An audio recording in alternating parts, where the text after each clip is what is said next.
I consider this page a workers' collective in terms of research into ufology, ancient civilizations, possibly on other planets such as Mars. One of the greatest photos, and I have it here as you see, is from Apollo 11.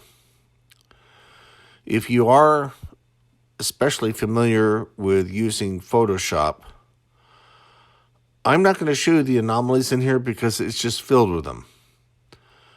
Get the photo blown up, use your burn tool, use your dodge tool.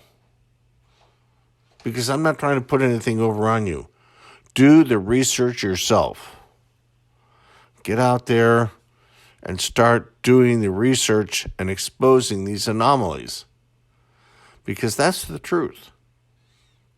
And you're going to see how the government, and NASA is the government, okay? There's no question about that. Space Force, all that.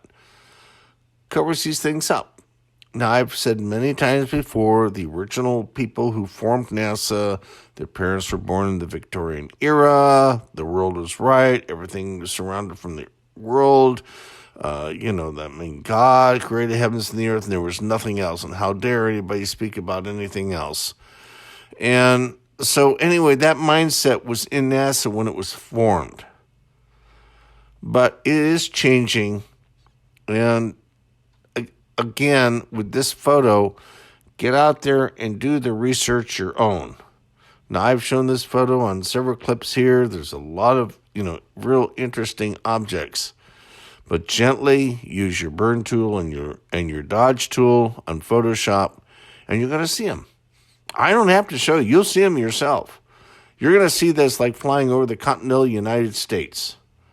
And it's really, really interesting.